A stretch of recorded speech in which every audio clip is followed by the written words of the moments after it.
What is up? Welcome back to Talking Nutrition, episode 36 today. Today we're actually going to do a Q&A. But first we have something to celebrate. We just passed 5,000 downloads, Kristine. Nice.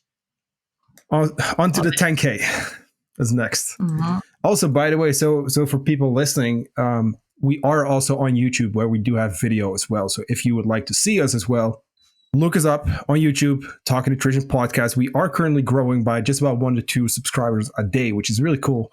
So if you use YouTube, check it out, subscribe there.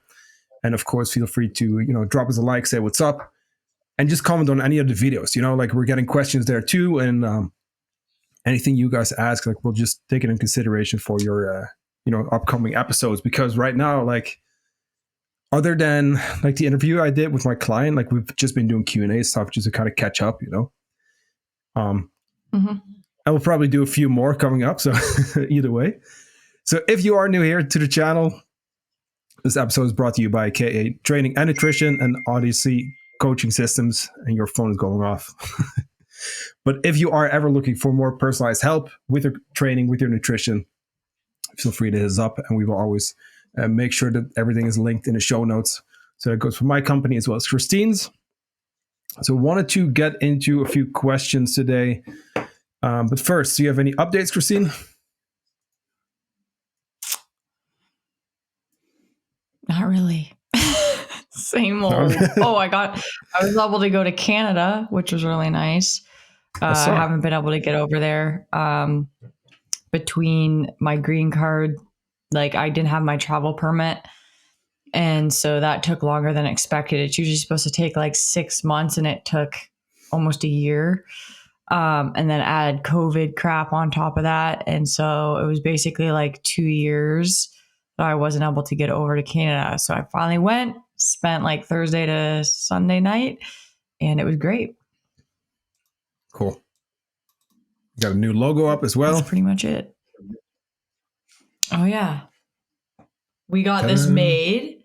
And then Eric added, there's like wood on the back and then there's lights. So he added the lights. It's really moody in here in the morning. I come on and like just put my light on and it's just love it. Nice one. I love that. Cool. Mm-hmm. So last episode, I was complaining about the weather. But it actually cleared up. We got some really good ski trips in. So I went on Sunday as well as yesterday. Saw that. It was fucking cold though. It was. Yeah. What is it? I'm terrible with Fahrenheit. I have no idea. But it was minus 19 Celsius. It was a little frosty. Let me see what that is. I'm curious. Yeah, that's freezing. That's minus 2.2 Fahrenheit. It was rough. Yeah, that's cold. But then once you get moving, it's fine again. Get used to it, No, it was super cool. Yeah. So right now we're back in the snowstorm, so we'll see how long that's going to last. But definitely feel good about the ski season being back on now, So, a couple questions for today. You want to kick off, Kristine? Yeah. So, question from Andy. I would love to hear your thoughts on nutrition / meal prep and workout structure for people who work a typical 9 to 5. I'm single and live alone and have recently been through some mental health struggles. I am thankfully starting to feel better and getting back to things I love, but finding a balance of meal prep and timing of workout is proving to be tricky. I'd love to hear any thoughts or guidance you guys have for how best to approach finding that balance. Both nutrition and activity contribute so much to mental health, but it can feel a bit daunting, especially if you're currently struggling with mental health. For sure, that definitely can be tough. So something that I like to do with clients is have them like look at their schedule right now. Okay. And they like literally write their schedule down on a piece of paper of what they're doing. So this is kind of like real self versus ideal self, but it's almost like scheduling wise. So they have their schedule written out, right? What it looks like right now. And then they basically make another version of that schedule, which is like an ideal schedule that you could see yourself doing. But it has to make sense where you're not like overdoing it, right? So again, with the mental health stuff, it can be a struggle, right? So how can we kind of plug and play here where it's doable for you, but it's not overwhelming? And it's good to get a visual down on like paper, or you could do it on like your calendar on your phone or whatever. But I really think that's a good start. Just like where you have some time and allowing yourself a little bit of flexibility there. So like not just saying, all right, I'm going to do meal prep on Sunday at 5:00. Maybe we have some flexibility there. Okay. Sunday at 5:00, if that doesn't go, we have a plan B type situation. And then see how that goes. So put it into play. And then if you need to adjust from there. So there might be a little bit of trial and error in there, but you're basically creating some structure, but also allowing yourself flexibility in that structure, in that structure to essentially deal with the mental health stuff if that's popping up. So that's something that I like to do. Just structure with flexibility in there. We also talked a little bit about this a couple podcasts ago. We had a question about someone who had just had a baby, right? And how things are probably going to look a lot different there than that there. Oh my gosh. Going to look a lot different then compared to when it looked like when they didn't have a baby, right? And so expectations and what does that really look like for you when going through, something like this? Because maybe it really isn't realistic to be meal prepping 2 to 3 times a week or once a week and spending hours on it. Maybe it's all right, we're cutting that time down a little bit. We're only, prepping protein and you're meeting yourself in the middle there. Yeah, it's going back to that all or nothing thing too. I feel like we're still kind of wired to think we're either doing everything right or I can't do anything, and especially if we're dealing with stress or mental issues, those kind of things, like same kind of thing, like you said already, like it is a process that you have to go through and you have to kind of figure out, and that flexibility and structure, like you need to find that and maybe try not to be, not to expect too much of yourself right off the bat, at least, because I do see people struggle with that. Go ahead.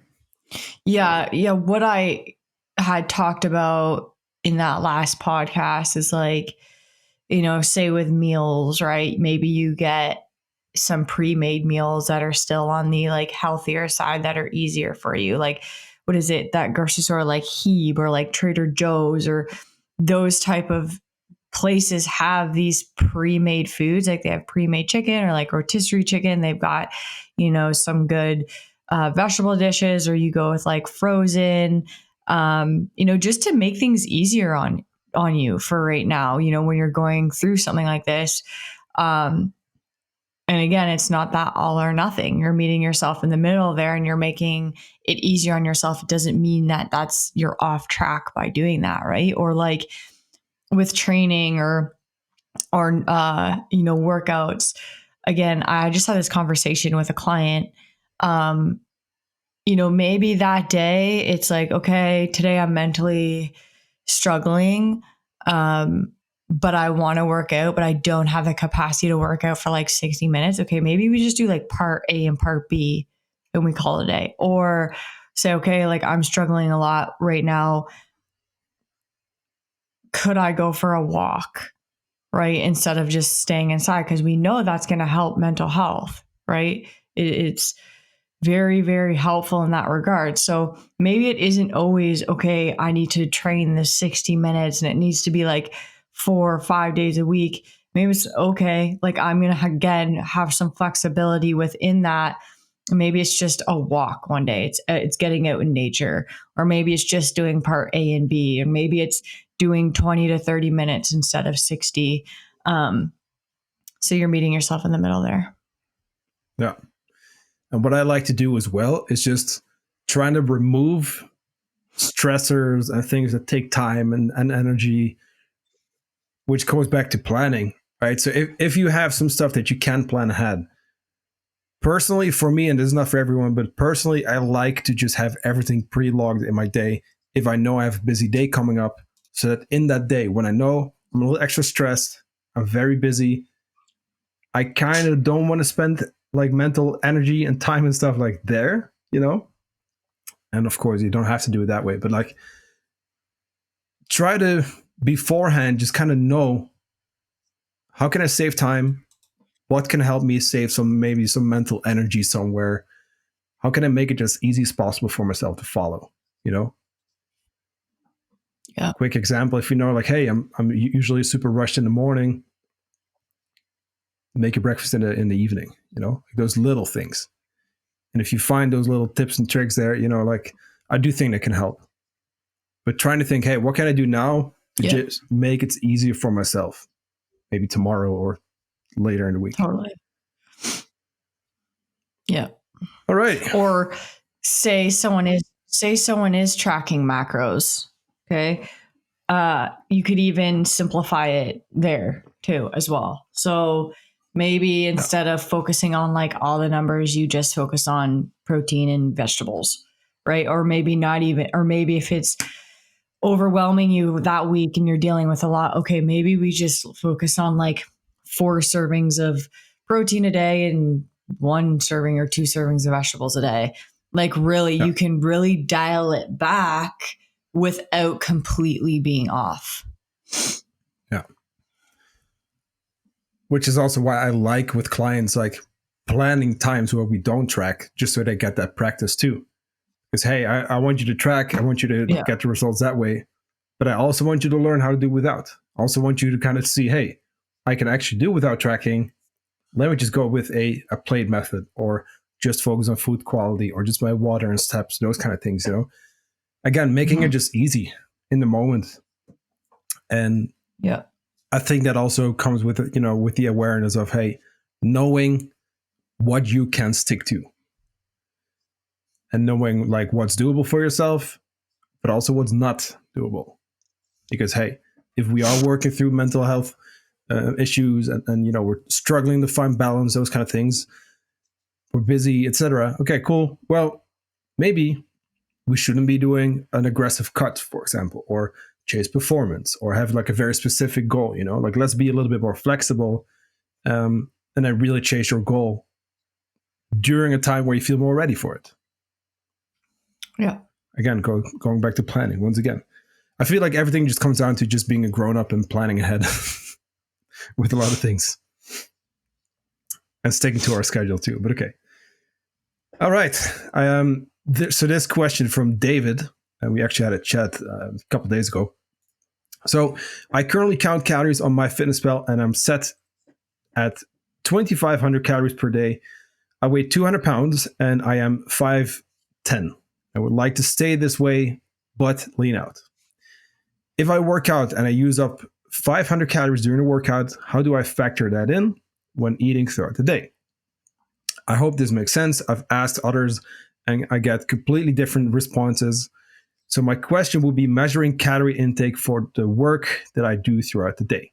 Yeah, a lot of things to unpack here. I like this question. Okay, cool. So first of all, Myfitnesspal, 2,500 calories per day. You are currently 5'10", 200 pounds. You want to lean out, but you also want to stay this way, in quotes. So just that number, and this is because I did talk to him, like just that number, the 2,500, he was told, just hit that. No other context. Nothing about food quality, nothing about macros, no adjustments, whatever. Like that was just the thing to do. So that's already an issue, because there are people who recommend this stuff, and just saying, hey, just eat 2,500 calories per day, that's not helpful. you know, first of all. Definitely want to dial in protein as well. So those two for sure. Even get into macros because I know he does train as well. But okay, please know that your macros or your calories are never like a set number. It goes up and down. But okay, so you mentioned I do want to lean out, but then I also kind of want to stay this way.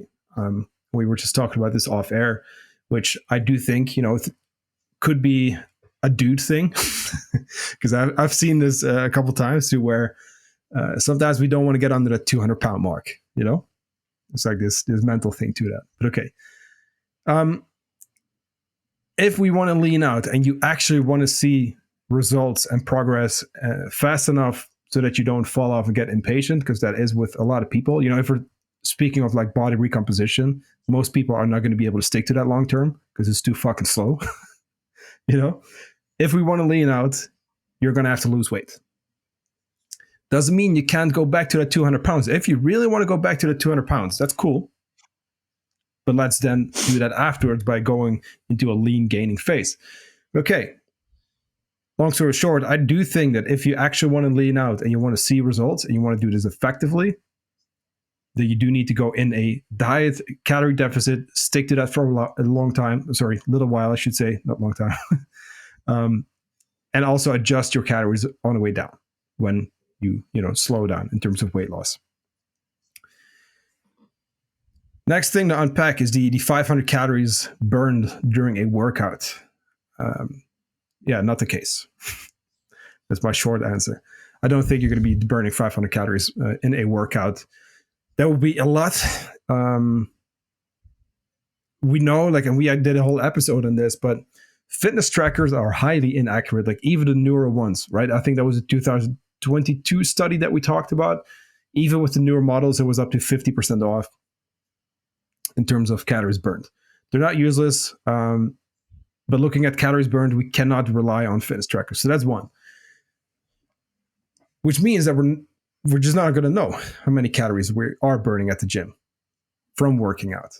Like already, 500 calories, okay, that is a lot, and I very much doubt that almost anyone would be burning that much, But we're also just missing the point here because we're working out to build muscle. We're working out to improve our health and fitness. We're not training for fat loss. Does it help? Yeah, of course it does. But it's not going to be the main thing that drives your fat loss.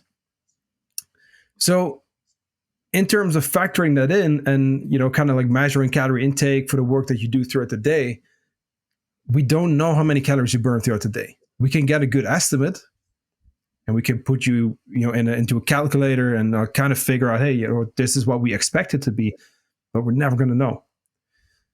Never, ever. Unless we're in the lab setting and we don't live in labs.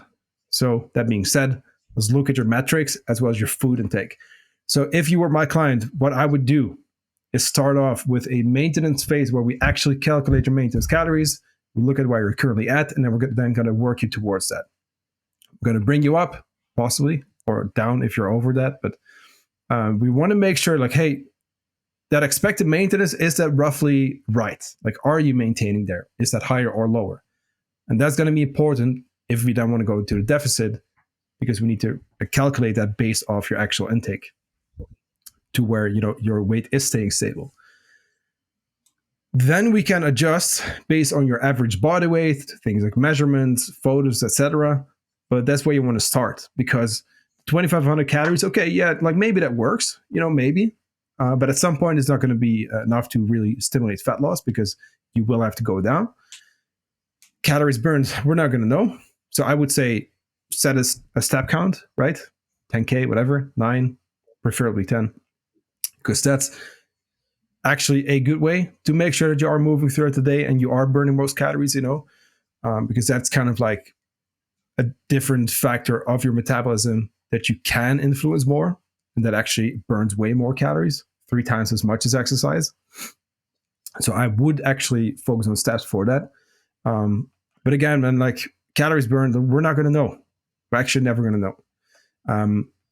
And I just got a question half an hour ago on Facebook as well.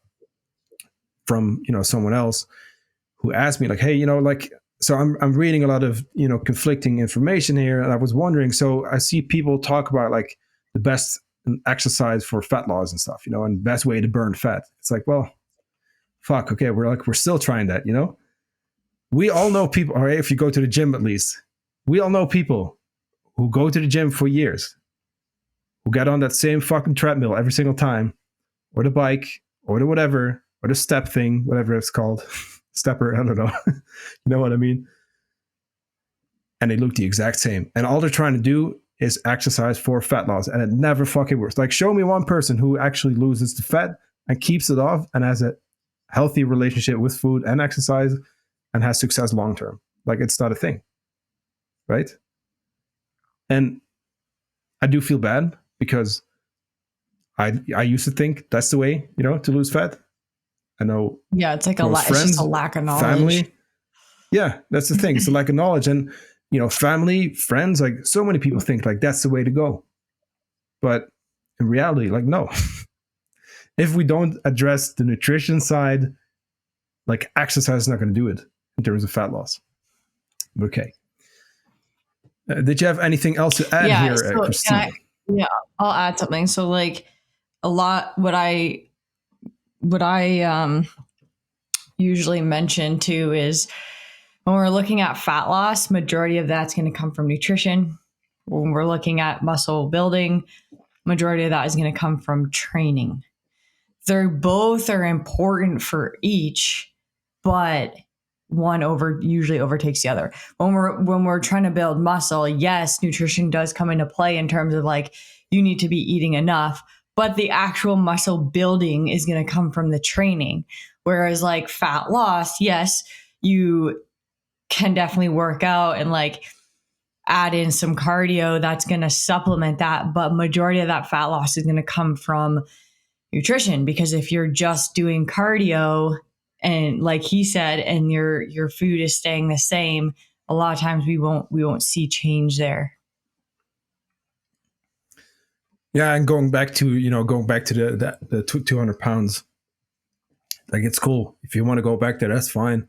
But then I would cut and I would do a slow reverse diet and just keep adding slowly, get into a slow like lean gaining phase, keep training, and once you get there, dial it back, maintain. Yeah, I would get curious about this 200 pounds because like I definitely talk a lot with my clients. I see it a lot with women. I do see it with men. I know you're mentioning like with men, usually it's like, oh, I don't want to be under 200 pounds, but it's like, all right, so what if you're 195 and you're lean and you've got a good amount of muscle and you really like the way you look? Or what if you're 190, right? So like, why is that number so important to you? When feeling good and being happy with how you look be more important regardless of the number? Yeah. But I think that's a realization you get when you're at that spot. Mm-hmm. Right? Because we still kind of think we have like this number in our heads, it's like, oh, I kind of want to be this weight. But hey, like maybe your ideal weight is going to be less or more. Who knows? Yeah. It's really not about weight, especially if we're looking at muscle and stuff. Mm-hmm. Okie dokie. I think that covers it. So the next one about supplements. Yeah, I'll try and keep this pretty quick. Yeah. What kind of supplements do you recommend using when going to the gym regularly? Well, food. Eating enough food, eating enough protein, sleeping well. Those are all going to be the best supplements. Yeah, the best supplements you can take. But in terms of what she's actually asking is, I would say, okay, creatine is a good one. Tons of benefits there. So creatine monohydrate is usually going to be your best bet. I mean, you can take a protein powder, whey protein powder, whatever one you really want to take, having it like post-workout. What else here? Beta alanine is one that I used to take. I would say more so for those doing like CrossFit type workouts. That's going to be helpful, like anaerobic. It helps with that. What else? I mean, I like magnesium. Magnesium has so many benefits. We've talked about it so many times on here. But magnesium glycinate, you got to really, that's the one, because there's a lot of different magnesiums. Magnesium glycinate is the one that's going to like help with relaxation, relaxing muscles, recovery, things like that. I feel like that's it off the top of my head. Do you ever do intra carbs? Yeah, I've done that. You could totally do carb powders if you want, but you have to remember, like, it's never going to hurt. I think if someone's eating a lot of calories, training a couple days, or a couple times a day, like I've done carb powders, but you have to remember it takes away from your actual food, right? So sometimes I would rather have like an actual physical food that's going to keep me more full versus like a powder. But you could also do like, I also used to do baby food. I was known for that. I would do like the little packets, the sweet potato and apple packets, and I would have those with me during my training sessions, and I would have them and I would bring them to like competitions and stuff. Nice. Yeah, it's all just like easy to digest, like quick, I do like intra workout carbs. Like I used to use a highly branched cyclic dextrin or cluster dextrin. I've liked that. Like there's another one that I have used and I actually have some still. I used it when I went skiing a couple days ago. But when you then like go with like 50 grams of carbs, for example, it can be hard on your digestion, which I don't really, like. Same kind of thing if you eat like too close to working out, like you don't want to mess with that. So I would go with the cluster dextrin. I do like that. I like that with creatine, and then sometimes I'll do some protein powder, or I'll do that as a like post-workout shake to kind of shut off cortisol. I like that as well. I just now reintroduced it. Oh, did you? Yeah, and since I've been back at maintenance, like I'm using more intra workout carbs again too. So I started with 30 grams, now 50. I do like that. I'm also a big fan of just like a cup of coffee. Like people always ask me what to take for pre-workout, and I mean your cheapest pre-workout is going to be a cup of coffee. That being said, I don't drink a cup of coffee if I'm working out later in the day, because that will impact my sleep, and you have to be very careful with that. But I will do it if I'm working out in the morning or like before noon. I don't have caffeine after noon. But yeah, this is a great pre-workout. Straight up, just it is. Coffee, caffeine. Yeah. I do think so. I think where it goes wrong is people are very much into the energy drinks these days. And, also here we have like a local brand through the brewery. And you see people like slamming cans at like 8, 9 p.m., Not good. And sure, it might be nice to drink, but it's going to mess with your sleep, recovery. So I'm like, is it really worth it? Like, can't you just have like iced tea or something, or just water? Like, not. But the thing is people don't. I think they get so used to it, and they don't realize how good their sleep can be without it. Actually, Eric was like that. He, like, when we first started dating, he would drink coffee at like 8 at night, 9 at night. I'm like, this is insane.